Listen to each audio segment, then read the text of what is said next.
పక్షపాతం.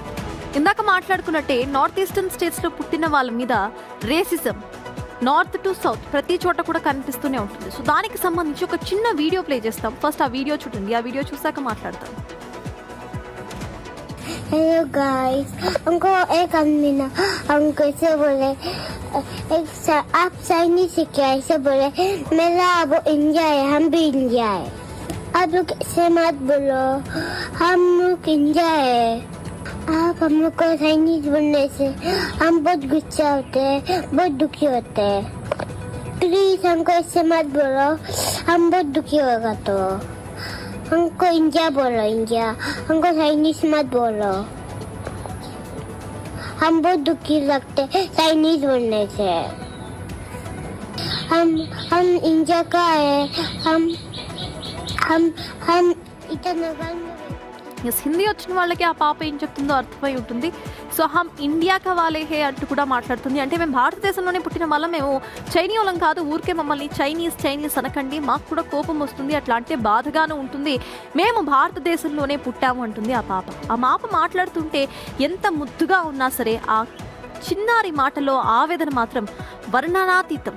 అరుణాచల్ ప్రదేశ్లోని ఈటానగర్కు చెందిన చిన్నారిది ఈ వీడియో. దయచేసి తమను చైనీస్ అనవద్దని, తాము కూడా భారతీయులమేనంటూ చేతులు జోడించి మరీ వేడుకుంటోంది ఆ చిన్న పాప.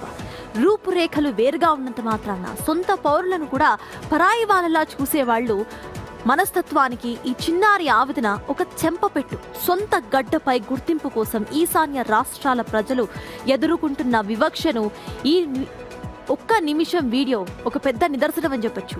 వైవిధ్యమే భారతదేశ బలమని చాటి చెప్పిన ఈ చిన్నారికి నెటిజన్ల నుంచి మద్దతు లభిస్తోంది. ఇంకా ఎవరైనా సరే మీ చుట్టుపక్కల ఉన్న వాళ్ళని, నార్త్ ఈస్టర్న్ స్టేట్స్ నుండి మన దగ్గర పనిచేస్తున్న వాళ్ళని చైనీస్ నేపాలీస్ అంటూ కూడా వాళ్ళని హెరాస్ చేస్తూ ర్యాగింగ్ చేస్తూ ఉంటారు. వాళ్ళందరూ ఈ వీడియో చూసి సిగ్గు తెచ్చుకోవాలి. వీళ్ళందరూ కూడా భారతీయులే అని తెలిసినా కూడా కావాలని అట్లా చేయటం ఎంతవరకు కరెక్ట్ అనేది ఒక్కసారి ప్రశ్నించుకోవాలి.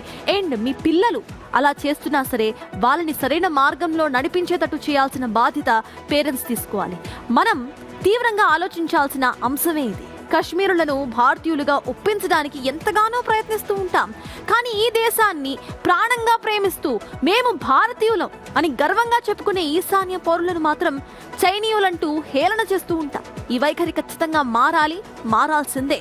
దేశ సరిహద్దుల్లో ఉంటూ భారత్ కోసం నిలబడే మన సొంత ప్రజలను ఇలా రూపురేఖల ఆధారంగా విడతీయటం తగదని, ఇలాంటి పరిస్థితి మరే పౌరుడికి కూడా రాకూడదని నెటిజన్లు ఆవేదన వ్యక్తం చేస్తున్నారు.